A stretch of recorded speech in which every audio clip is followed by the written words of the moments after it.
नमस्कार प्यारे साथियों, स्वागत है आप सभी का राधे क्लासेज के यूट्यूब चैनल पर। प्यारे साथियों, आशा करता हूँ आप सभी स्वस्थ होंगे।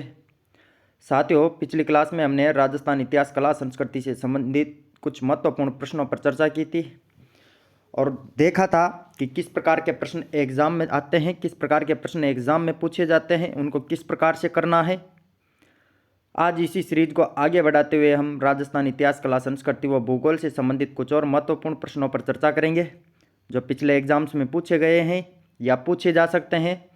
तो प्यारे साथियों, क्लास को स्किप मत करना, क्लास को पूरी देखना और यदि आपने अभी तक हमारे चैनल को सब्सक्राइब नहीं किया हो तो चैनल को सब्सक्राइब कर देना और बेल आइकन को प्रेस कर देना ताकि आप तक हमारे लेटेस्ट वीडियो पहुंचते रहे। प्यारे साथियों, आने वाली राजस्थान की जितनी भी भर्तियां हैं उन सभी भर्तियों के लिए यह प्रश्न काफ़ी महत्वपूर्ण रहने वाले हैं। तो चलते हैं प्यारे साथियों, आज का जो अपना क्वेश्चन है उस क्वेश्चन पर चलते हैं साथियों। बीसलपुर नामक नगर व बीसलपुर बांध का निर्माण किस शासक द्वारा करवाया गया? अरे, बीसलपुर नामक नगर व बीसलपुर बांध का निर्माण किस शासक द्वारा करवाया गया था साथियों? विग्रहराज चतुर्थ, माधो सिंह द्वितीय, सवाई जय सिंह, अरणोराज या अनुत्तरित रहेगा? तो प्यारे साथियों, जल्दी से बताना इसका जो राइट आंसर है वो राइट आंसर क्या रहेगा? बीसलपुर नामक नगर व बीसलपुर बांध का निर्माण तो किस शासक ने करवाया था? तो वो तो कौन था रे साथियों? विग्रहराज चतुर्थ ने बीसलपुर बांध व बीसलपुर नामक नगर बसाया था। कौन सा नगर बसाया था? विग्रहराज चतुर्थ का काल चौहानों का स्वर्ण काल भी कहलाता है। क्या कहलाता है रे? गोल्डन पीरियड भी कहलाता है। चौहानों का गोल्डन पीरियड भी कहलाता है। दिल्ली पर अधिकार करने वाला प्रथम चौहान शासक था। किस पर है दिल्ली पर अधिकार? एक नाटक लिखा था, कौन सा? संस्कृत भाषा में हरिकेली नाटक। कौन सा नाटक लिखा था रे? संस्कृत भाषा में हरिकेली नाटक लिखा था। सोमदेव बिसलदेव के दरबार में रहा करता था। इसका दरबारी कवि था जिसने ललित विग्रहराज ग्रंथ की रचना की थी। प्यारे साथियों, विग्रहराज चतुर्थ ने अजमेर में एक संस्कृत पाठशाला का निर्माण करवाया था जिस पर उसने हरिकेली नाटक उत्कीर्ण करवाया था। कालांतर में इस पाठशाला को कुतुबुद्दीन ऐबक द्वारा तुड़वाकर यहाँ पर एक 2.5 दिन का झोपड़ा नामक मस्जिद बनवा दी जाती है। कौन सी मस्जिद है? 2.5 दिन का झोपड़ा। चलते हैं साथियों अगले प्रश्न पर।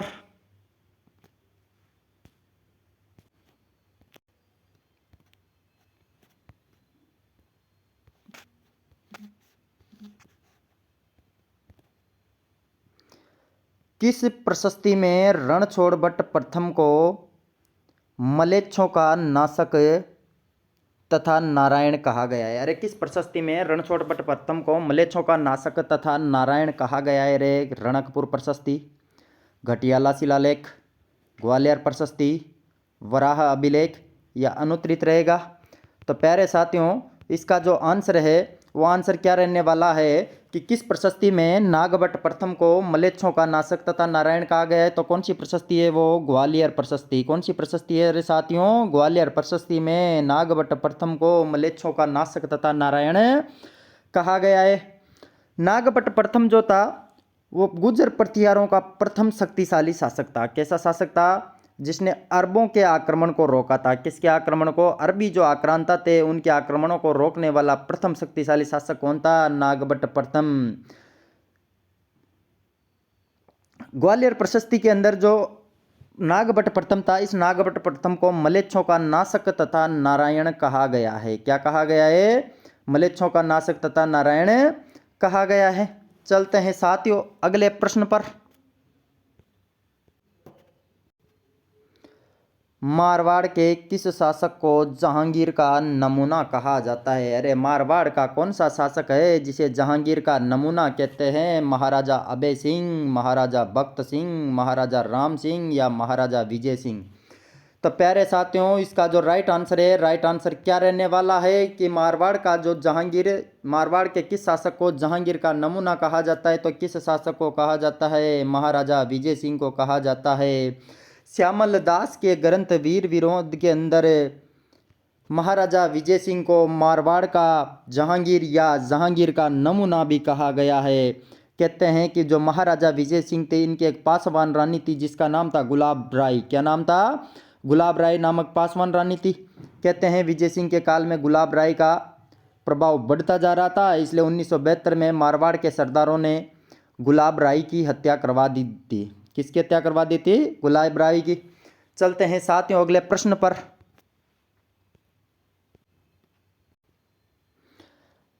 राजस्थान एकीकरण के द्वितीय चरण में निम्न में से कौन सी रियासत का विलय नहीं हुआ? अरे राजस्थान एकीकरण का जो द्वितीय चरण था, इसमें निम्न में से कौन सी रियासत का विलय नहीं हुआ था?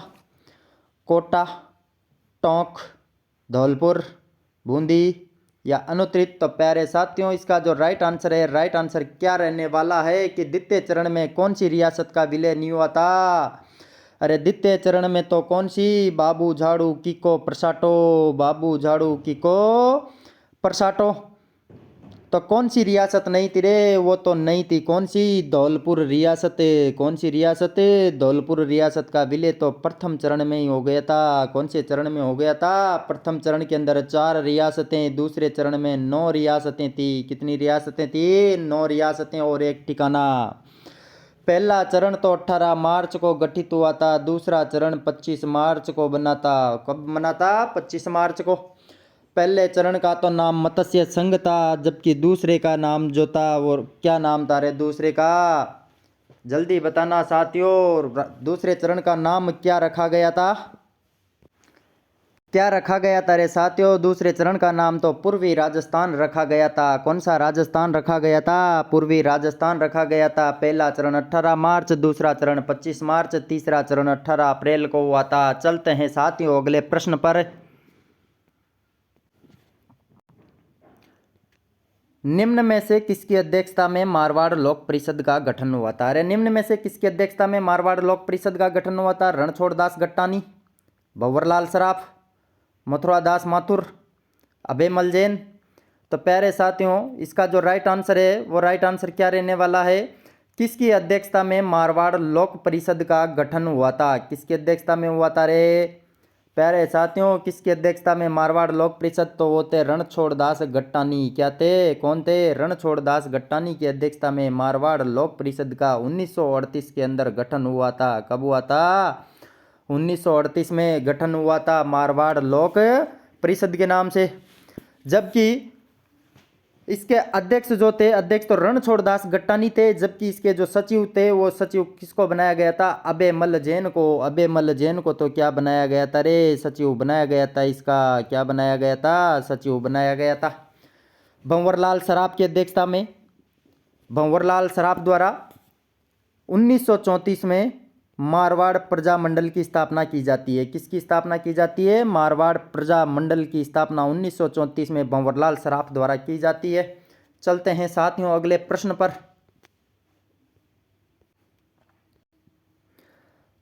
राजस्थान के किस क्रांतिकारी ने अपना नाम बदलकर अमरदास बैरागी रख लिया था? अरे कौन सा क्रांतिकारी था जिसने अपना नाम बदल लिया था और अमरदास बैरागी रख लिया था? जोरावर सिंह बारठ, प्रताप सिंह बारठ, विजय सिंह पथिक, केसरी सिंह बारठ या अनुत्तरित रहेगा?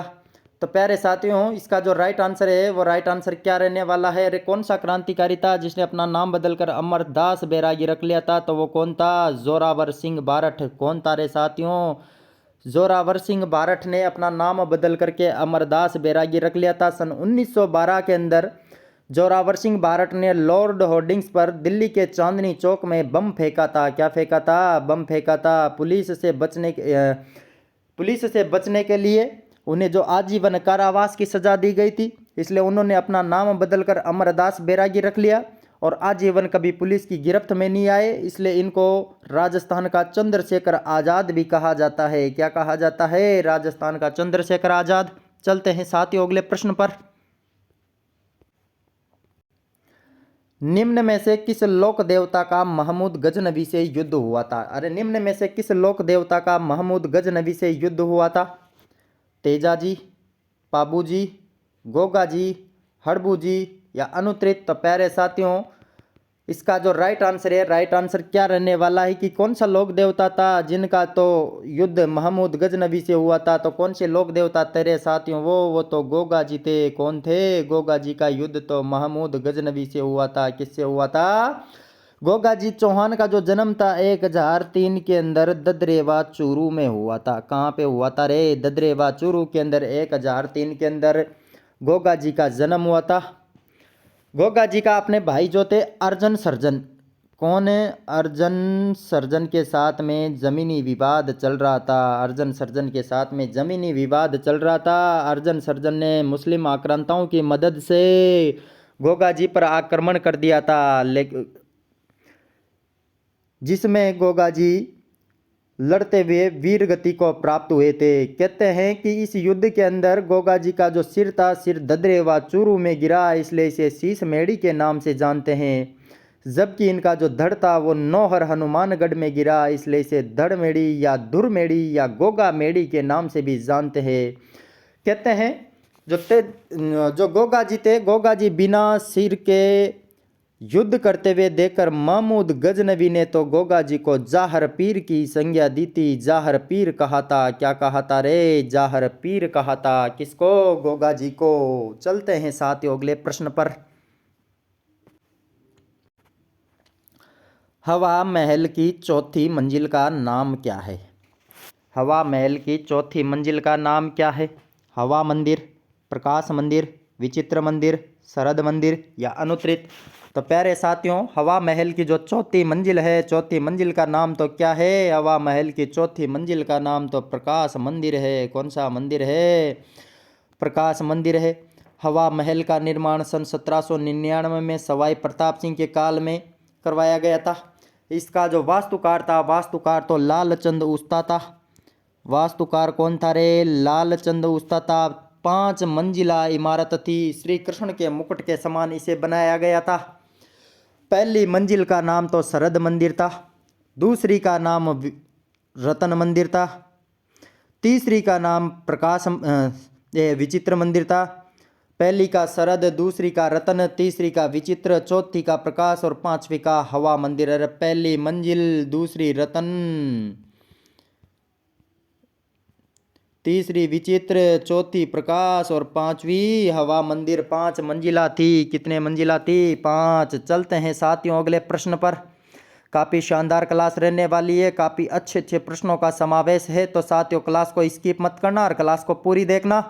और यदि चैनल को सब्सक्राइब नहीं किया हो तो चैनल को सब्सक्राइब कर देना और बेल आइकन को प्रेस कर देना।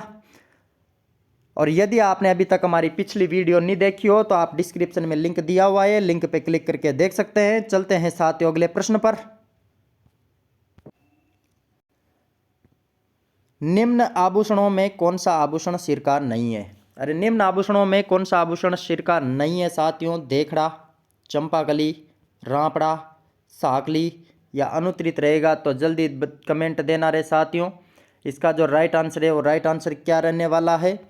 अरे कौन सा आभूषण है जो सिर का नहीं है रे साथियों? तो कौन सा आभूषण नहीं है सिर का आभूषण है? वो तो चंपाकली नहीं है। कौन सा नहीं है? चंपाकली। चंपाकली तो कहाँ पे पहना जाता है? चंपाकली तो गले में पहना जाता है रे साथियों।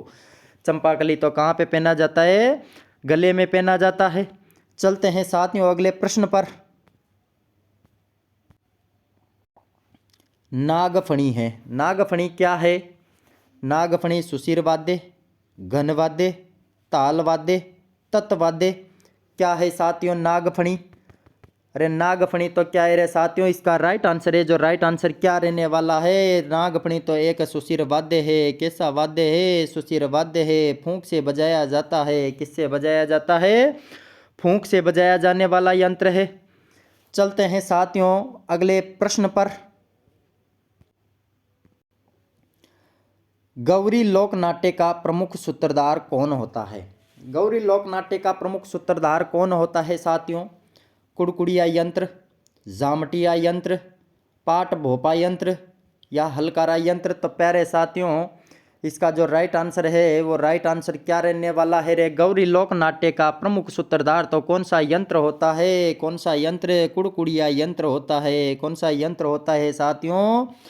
कुड़कुड़िया यंत्र गौरी लोक नाट्य का प्रमुख सूत्रधार होता है। अरे गौरी लोक नाट्य में कुल 5 पात्र होते हैं। कितने 5 पात्र होते हैं? 5 पात्र होते हैं। पहला तो है कुड़कुड़िया।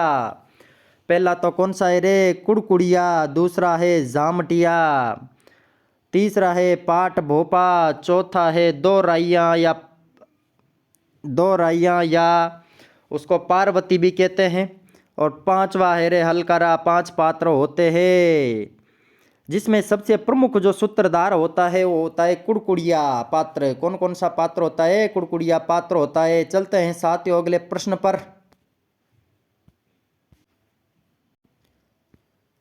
त्रिमुखी बावड़ी किस जिले में है? त्रिमुखी बावड़ी कौन से जिले में है साथियों?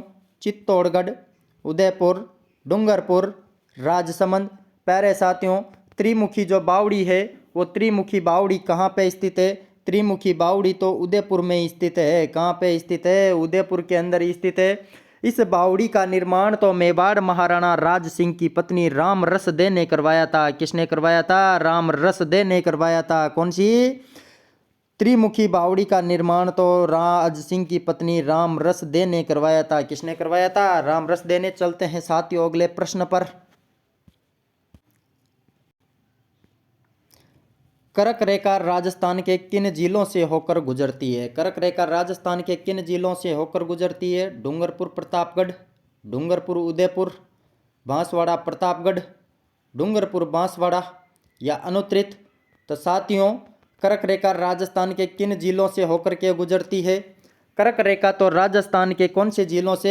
डूंगरपुर बांसवाड़ा से होकर के गुजरती है। कहाँ से होकर के गुजरती है रे? डूंगरपुर बांसवाड़ा से होकर के गुजरती है कर्क रेखा, जिसे 23.5 डिग्री अक्षांश के नाम से भी जाना जाता है। 23.5 डिग्री अक्षांश के नाम से भी जाना जाता है। 23.5 डिग्री उत्तरी अक्षांश को कर्क रेखा के नाम से भी जाना जाता है।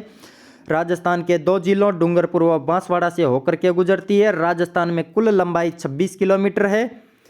चलते हैं साथियों अगले प्रश्न पर। निम्न में से असुमेलित युग्म है। अरे असुमेलित युग्म कौन सा है उसको छांटना है हमको। जाखम परियोजना प्रतापगढ़, भीखाबाई सागवाड़ा परियोजना डूंगरपुर, नंद संबंध परियोजना राजसमंद और भीम सागर परियोजना कोटा। तो हमको छांटना है रे, इनमें से कौन सा युग्म असुमेलित है। तो कौन सा युग्म असुमेलित है साथियों? अरे इसका तो राइट आंसर क्या रहने वाला है? भीम सागर परियोजना कोटा। कौन सा रहने वाला है? भीम सागर परियोजना कोटा में न होकर के कहाँ पे रे? झालावाड़ में है। कहाँ पे है? झालावाड़ में है। भीम सागर परियोजना तो झालावाड़ में है। कहाँ पे है साथियों? झालावाड़ में। चलते हैं साथियों अगले प्रश्न पर। राजस्थान में सर्वाधिक कृषि जोत है। राजस्थान में सर्वाधिक कृषि जोत कौन सा है? सीमांत जोत, छोटी जोत, मध्यम जोत, वृहद जोत या अनुत्तरित रहने वाला है। तो प्यारे साथियों, इसका जो राइट आंसर है, राइट आंसर क्या रहने वाला है? राजस्थान में सर्वाधिक जो कृषि जोत है वो सर्वाधिक कृषि जोत कौन से है? सर्वाधिक कृषि जोत तो सीमांत जोत है। कौन सी जोत है रे साथियों? सीमांत जोत सर्वाधिक कृषि जोत है। चलते हैं साथियों अगले प्रश्न पर। राज्य में ग्राम स्तर पर प्रथम पशु गणना कब की गई? अरे राज्य में ग्राम स्तर पर प्रथम पशु गणना कब की गई थी? 1951 में, 1961 में, 1977 में, 1991 में या अनुत्तरित रहने वाला है। तो प्यारे साथियों, इसका जो राइट आंसर है वो राइट आंसर क्या रहने वाला है? राजस्थान में जो ग्राम स्तर पर जो प्रथम पशु गणना थी, प्रथम पशु गणना कब की गई थी? प्रथम पशु गणना तो 1977 में की गई थी। कब की गई थी रे साथियों? 1977 में प्रथम पशु गणना ग्राम स्तर पर की गई थी। जबकि स्वतंत्र भारत में जो प्रथम पशु गणना है वो स्वतंत्र भारत में प्रथम पशु गणना तो 1951 में की गई थी। कब की गई थी? 1951 में। चलते हैं साथियों अगले प्रश्न पर।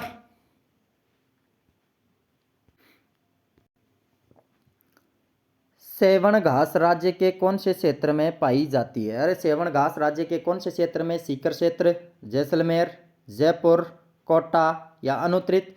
तो साथियों, सेवण जो घास है वो रेगिस्तानी क्षेत्र में पाई जाती है। रेगिस्तानी क्षेत्र में कौन सा जिला आ रहा है यहाँ पे? जैसलमेर। तो जैसलमेर जिले के अंदर कौन सी घास मिलती है बहुतायत में? कौन सी घास मिलती है रे? सेवण घास मिलती है। इसे घासों का राजा भी कहा जाता है। रेगिस्तान के अंदर क्या कहा जाता है? घासों का राजा भी कहा जाता है। चलते हैं साथियों अगले प्रश्न पर। निम्न में से जिप्सम के उत्पादक जिले कौन कौन से हैं? अरे जिप्सम के उत्पादक जिले कौन कौन से हैं जहाँ पे जिप्सम का उत्पादन होता है? Nagaur, Bikaner, Barmer. Option B Jaisalmer, Banswara, Dungarpur. Option 3 Ganganagar, Hanumangarh, Churu. Option 4 Pratapgarh, Chittorgarh, Kota. तो साथियों इसका जो राइट आंसर है वो राइट आंसर क्या रहने वाला है? अरे जिप्सम के उत्पादक जिले कौन कौन से हैं? जिप्सम के उत्पादक जिले तो कौन कौन से है रे? जिप्सम के उत्पादक जिले तो नागौर, बीकानेर, बाड़मेर है। कौन कौन से है? नागौर, बीकानेर, बाड़मेर है। प्यारे साथियों चलते हैं अगले प्रश्न पर।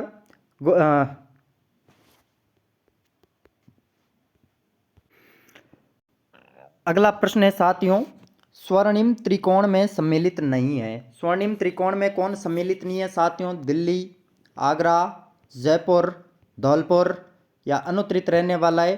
तो प्यारे साथियों इसका जो राइट आंसर है वो राइट आंसर क्या रहने वाला है? रे स्वर्णिम त्रिकोण में कौन सा सम्मिलित नहीं है? स्वर्णिम त्रिकोण में तो धौलपुर सम्मिलित नहीं है। कौन सा सम्मिलित नहीं है रे साथियों? तो धौलपुर सम्मिलित नहीं है।